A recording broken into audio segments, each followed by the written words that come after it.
So what do you need to get started? Well, first of all, you need something to take video with, and I would suggest a simple camera when you're just getting started and don't spend a lot of money. Now, for many of you who have a really good smartphone, the video that you can take with those phones now is great with iPhone and some of the others out in the market. So you need to know your smartphone and know how good the video quality is. And always turn your phone this way, not this way when you're taking video shots of the phone. Also, a lot of people have had some really good experiences using the iPod Touch for video. Or you can use a camera like this one. This is the one that I was usually, well, this is the second one I was using. At first I was using a different Sony, which it didn't take widescreen though. This one takes widescreen. This is a Sony DSC. It's probably a few years old by now, but these take pretty good video. And then there's some others that I'll talk about in the next lecture. So you don't have to spend a lot of money, a couple $100, and I think you're good. And then what you need to think about is what kind of background are you having? So you can see the background I have here. This is one I'm experimenting with, but I've taken video for my YouTube videos with other backgrounds going on as well. Third is lighting. I think that you can do what a lot of YouTubers do and just use natural lighting. Do your filming in front of a window. And you don't have to have the sun coming right into the window. It can be a window facing north, and that works. Right now I'm in a room that has a window. I also have a light on because it's not quite as bright today. The sun's shining, but I turned a light on, and I know it's a yellow, more incandescent type of light, but I think through the camera, and I have a viewfinder on my camera that I can see over to the side, and I think the light is pretty good.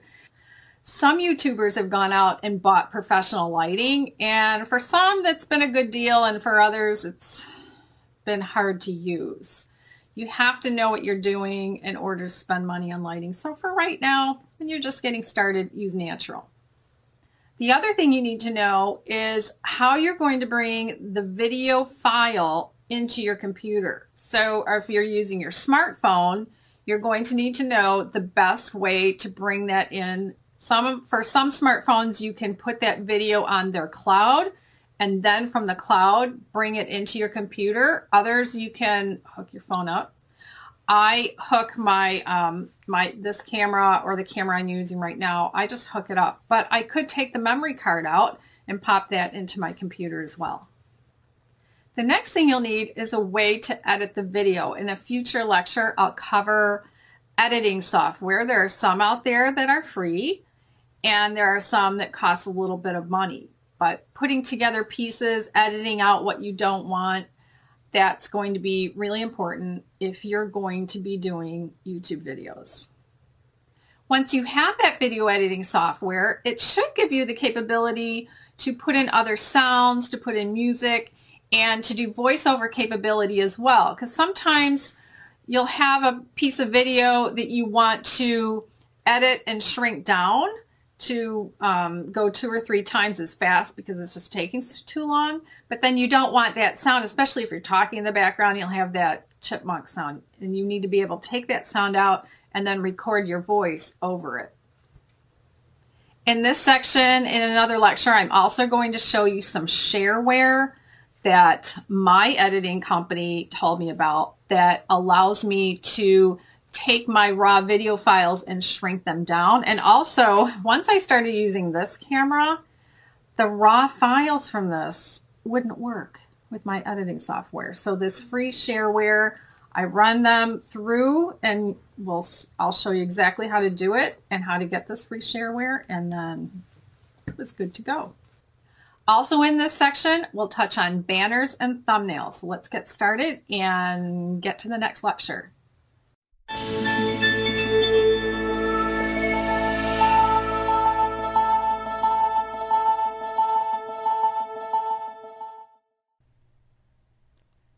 When you're first starting out with YouTube, you don't have to spend a lot of money on a camera. And there's just so many options out there these days to get even really decent video quality. One of the things that many people are using is their iPhone or other smartphone and getting really good HD quality video. And other people are using an iPod Touch. I'm going to be showing you my little camera that I used to use and was using up to just a couple months ago. Sony doesn't sell that particular camera anymore, but here, even on Sony's webpage, I sorted these from price low to high, and there's one for $90, $130, $200. You can probably find similar types of cameras that take both still shots and video for under $200. So this is the last camera I used to use. It's a Sony DSC. And one thing that's really important when you're doing this is to get a second battery, because you'll want to be charging one battery while you're using the other. And then the second thing is, when you buy a camera like this, it comes with a really small SD card, like a few gig. And I went out and I bought, can you see this? Let's see if I can get let's see. I can see the camera trying to focus. There we are. This is a 32 gigabyte, 32 gigabyte SD card. And you'll need one of these. I bought a second one, but I really didn't need it, because after I bring my video from my camera, from the SD card, into my computer, I get rid of it off my camera because I don't need these sitting on the camera. Now, if you're going to go out of town and you're not going to have your camera with you or your computer with you to take the videos off, then yeah, get two of these. But you're going to need a big card like this, a 32 or maybe even a 64 gig to do your videos. The other thing you'll need when you're first getting started is a tripod. And again, if you're going with a cheaper camera, a couple $100, or your phone, you don't need a really expensive tripod. However, I do suggest that you don't buy a tripod from online. You need to go into a store, see it, feel it, hold it in your hands. Now, my first tripod I got at Target. It was a Targus brand, and it did pretty well, but then one little piece broke off and it can't be replaced. So I went to Target and I thought, well, I'll look and see, I'll just buy another one. They're $15. But the guy who worked there and I were taking one Targus at Target tripod out at a time, and each one had something wrong with it. I ended up buying another one from Target that was about $35, but the center pole tends to unscrew itself. I don't know how, and just fall. So I would suggest going to a store like Best Buy or Fry's, if you have a Fry's, or even a camera store near you, and buying one of the lower end when you're using your phone. And also then there are other pieces that hold a phone in place on a tripod. So those are for the lightweight. When I got the camera I'm working with now that's heavier, then I spent more money on a tripod. So after you're making money on YouTube, you can justify getting the more expensive camera, getting the more expensive tripod to hold the camera. And by more expensive tripod, I mean with tax, $180. And you don't want that heavy, expensive camera going anywhere. So these are the kinds of things that I think you can use to make really nice videos to get started.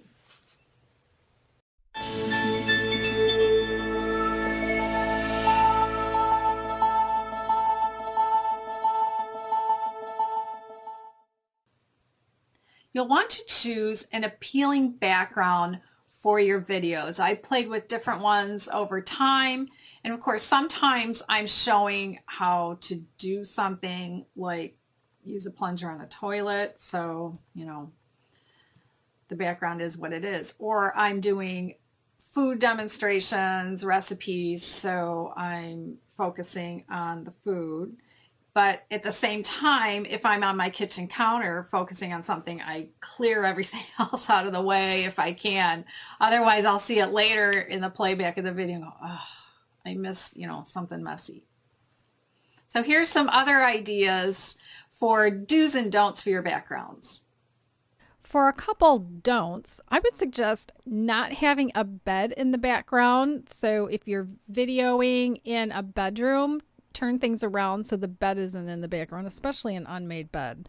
And also try to avoid messy backgrounds. In this clip, I'm actually showing a clip that I did when I first got my camera. You're going to have this issue with any autofocus type of camera or device. So you want to play with it. You want to zoom it in and zoom it out. You want to move it around like I'm doing here.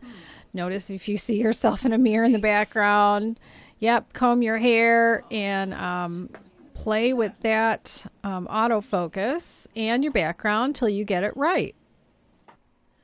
One other idea I have for you for a background is to buy or make a folding screen. I've just Googled it here in Google Images so you can get an idea of what different kinds of screens look like. Typically, they're 3 or 4 panels. You could put them right behind where you're sitting or standing and have the camera in front of you, and this is what the camera would pick up. So if you're just having an issue with finding a great place in your home to video where you're in front of a window, which like we'll talk about in other lectures is a great place to get natural lighting that you don't have to buy.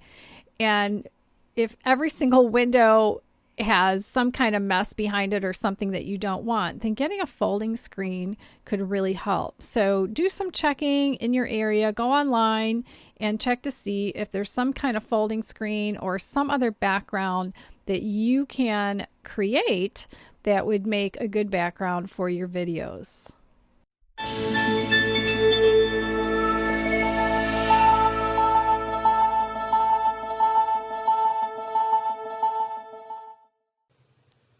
When you're first starting out, don't buy special lighting. Don't go to IKEA and buy something that's real bright. It's going to look goofy.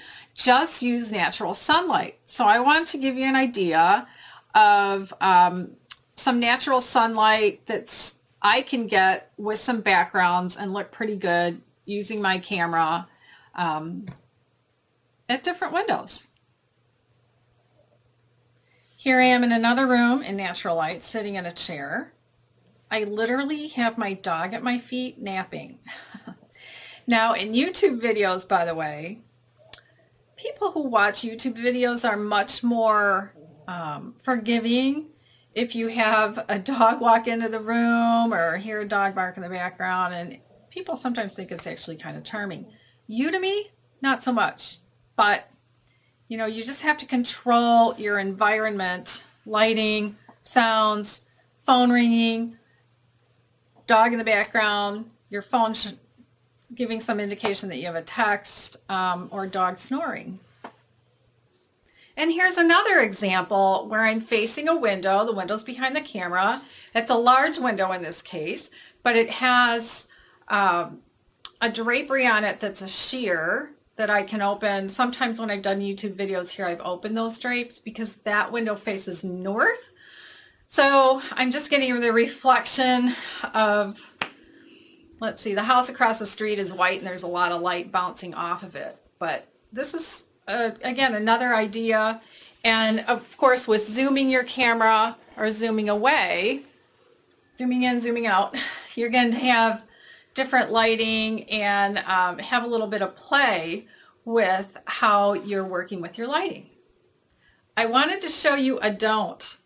With this one, I have the window behind me, and well, I'm starting to come up a little bit because again, this camera that I'm using has a flip out screen so I can see what I'm doing. But yeah, so you want to be careful of that light behind you. If your camera is like my Sony that I had shown you, obviously it doesn't have a little screen that flips out. So in that case, you would want to set a chair. I saw one woman, she puts a very large stuffed animal in the chair and she gets behind the camera to make sure everything's focused and centered. So that is a don't. Here's one that is another don't. Now, the lighting is pretty good. I'm facing a window that's south. The lights, it's actually a little later in the afternoon, so the light's coming in this way through the window. But maybe this belongs more with the background. So you can see there's a fake bird cage in the background hanging on an old-fashioned bird cage holder. But when I sit here, it looks like I've got a thing around my head. And that's not right. And then if you look over here, I've got part of the kitchen showing and, I don't know, a Kleenex box. And yeah, that's just not right. Now, if I just moved it a little bit, maybe over here, that's a little better. So play with your lighting and play with your background till you see something that works for you and you have a few options with that natural daylight.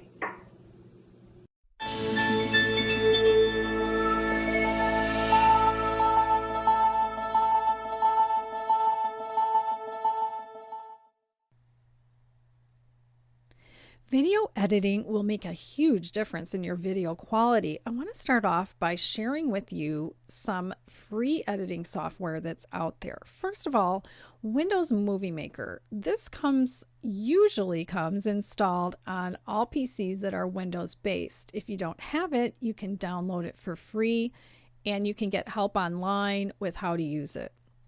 People who have Macs usually just love using iMovie. At least that's how they start out, and they do rave about it and enjoy using it. Someone I'm familiar with uses VideoPad, the free version, and she really loves this software. And also on YouTube, they have a video editor. I haven't used it much, but it is there if you want to use it. Now, I purchased video editing software and I use Camtasia Studio by TechSmith, and I absolutely love it. I first purchased another product they sell called Snagit, and then later purchased Camtasia Studio. They are based in Michigan. They have excellent customer service Monday through Friday during the workday. They've always been able to help me through things that I can't find answers to on their website. It's just a great software to look into. So if you check the PDF file in the notes, I have links to the 4 here: Windows Movie Maker, iMovie, VideoPad, and Camtasia Studio, so you can check them out on your own.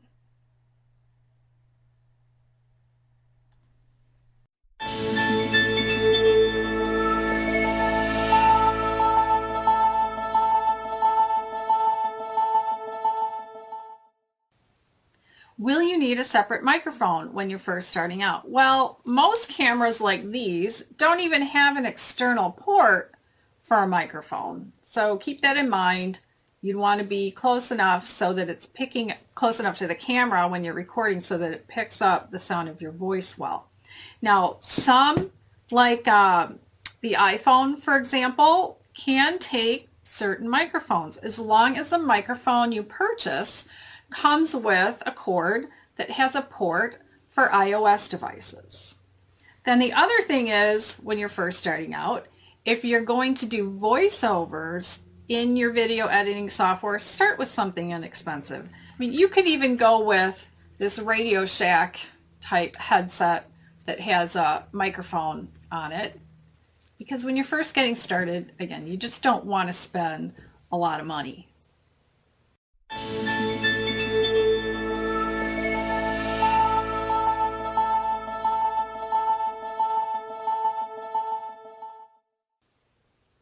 What should you do or say in your videos? Well, a lot of that will have to do with whatever the theme is of your channel and what that particular video is about. And then make a plan in advance. A lot of us use a spiral notebook to keep our notes. I use one that's it's not a full size, it's a regular, well, it's smaller. And a lot of us in YouTube do that. You can use Microsoft Word or some other software app to keep notes. If in one of your videos you're making points, try to keep your points to just 3 or 4 points. And practice. Even practice with your camera on and watch it back to make sure you're saying what you want to say and saying it how you want to say it, and that you're learning to not repeat yourself and to not ramble. Watch other people's videos that you like and then study them. What is it that you like about their videos? How do they keep your attention? And what keeps you from getting bored with their videos? If you're writing notes for a video you want to do and then you start to realize this video is going to get to be a little too long, then cut it into 2 parts and have part 1 and part 2. When you're starting out, video yourself for practice and watch it back on your computer like I did here. Make adjustments to the background, how you're sitting, the camera's zoom, etc. And then try it again, just to see if you can do it better. You'll finally create a video that looks pretty good, and now you're ready to edit it in your editing software.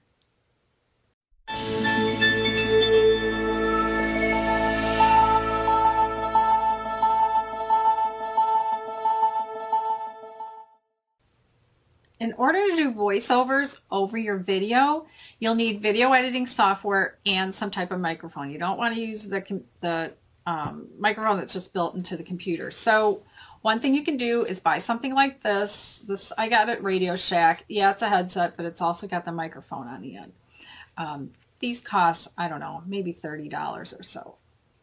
When you get more advanced or when you're ready to spend a little money, the microphone that I really like is the iRig HD. This costs about $100 US, but you'll also need a scissor arm mount because you can't have it on the desk because it picks up all kinds of noise. And you'll also need some type of pop filter to go in front of it.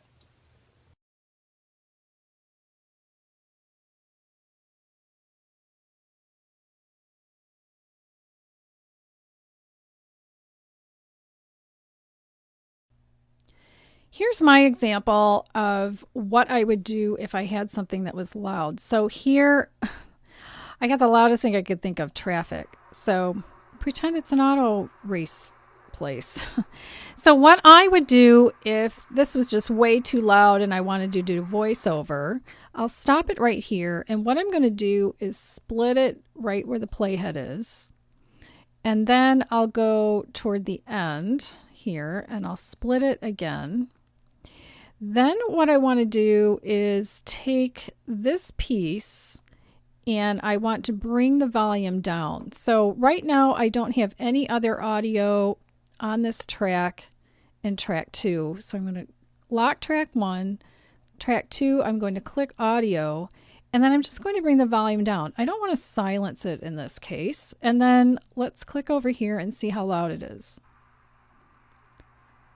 So let's say it's quiet enough, and then what I would do is do what I'm doing right now. I would record my voice over it. So if you get something that has a lot of loud background noise, then what you're going to want to do is take the section and bring that section's volume down, and then as you go over it, then you want to record your voice as a second audio piece over it.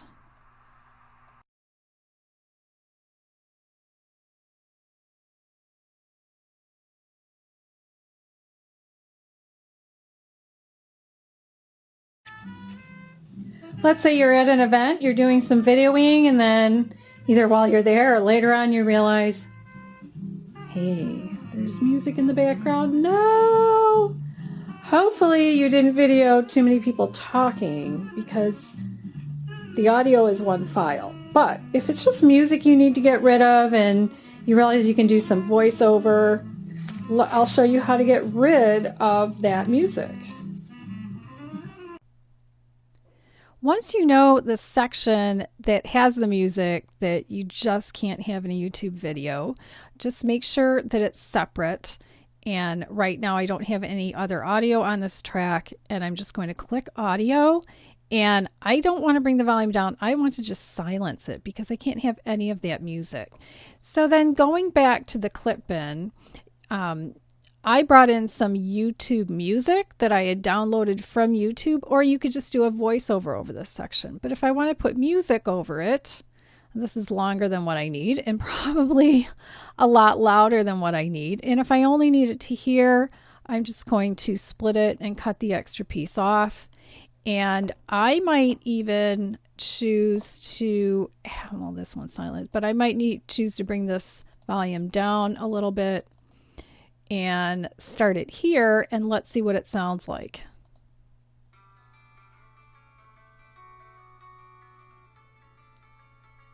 So now I've got my YouTube music in here, which is perfectly fine. They'll monetize it with that. But, you know, and I can do a voiceover over it with a little background music, but I got rid of the offensive music. It may be still a little bit too loud. I'm going to bring it down a little bit more just because I can. So that's how you do that. And again, you can use your microphone and do a nice voiceover.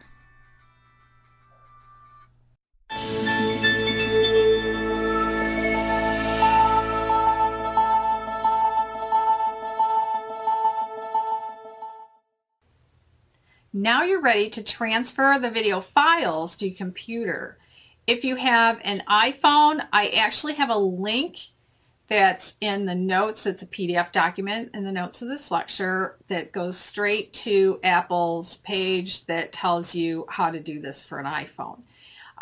For other kinds of phones, you might be using MS OneDrive, or manually. You're going to have some kind of a thing like this that hooks into your phone and has a USB port. Or if you're going to be using a camera, well, with my camera, this is actually for my camera. This is not for a phone. So with my camera, I can connect to the computer and to the camera. And for this camera, I had a similar type of thing. Another port that connected in one end of this camera, and then the other end is a USB port that goes straight into the computer. Or I can just take out the SD card, which I'll do right now. I can just take the SD card out and pop that into my computer. Either way, that's how you can bring in the files, the raw files, to your computer. And with a lot of these cameras, once it knows that the camera's connected, it might pop up some software of its own. I know Sony had some like that. For the Canon I'm using now, I just look for it in Explorer. I have a Windows-based PC, and then I just drag and drop them where I want them to go. So then the next thing we're going to look at is how I run all of my raw video files through shareware, which means it's free software called Handbrake. Handbrake is, as it says on their screen, an open source video transcorder. This is shareware, which is free software. Like it says down here, it's free. And the people at Camtasia were the folks who first focused me on downloading Handbrake and running my files from my Sony DSC camera. However, I still run my Canon video files through it as well. It makes it smaller in this case. So you'll want to download this, and then after you do, it will be in your start box. Takes a little while for it to open. So here's the tricky part, and I actually had the Camtasia guys work with me on this. So what I do is I go through all of my files and I name them, and I put the letters LG to remind me that it's a large file. So what I'm going to do is find some video files that I'm ready to work on. And that's not what I want. I want that. And I like to look at things in detail, and I'm going to do this one. And if there's just one, it makes it easier. So it's going to finish processing below there. The first thing you want to do is click this web optimized setting. And there might be some other settings that you might need to set as well behind the scenes. Then the first time you bring one in after you open it, you need to click browse and click the particular file and then change the name. Click save and then click start. I've never had to stop it but the processing shows in the lower left-hand corner, but I will come back after it finishes because you do not want to watch this whole thing. Now that that one is done, I actually have 3 more to do. So I'm going to click Source, open the file. It's in a different folder.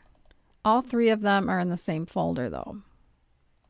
Now the thing is, when I pull this one in, since I already had Handbrake open, WebOptimize is already open. But if I click Browse, it's going to put it into the last folder, which isn't what I want. I want it in the new folder. And this is the name. But I'm going to take off the indication of it being large and start.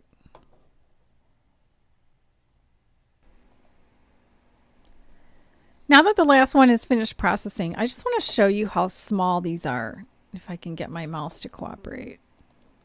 So here I have 3 files where they say LG. Those are the large files that I brought into Handbrake. So here's one that was 129 gigabytes and now it's 7. 1.8 million kilobytes is now 162,000 and 238,000 went down to 13,000. So that's Handbrake. When I bring the files into my video editor, I'm going to use the ones that are not labeled LG and they'll work just fine.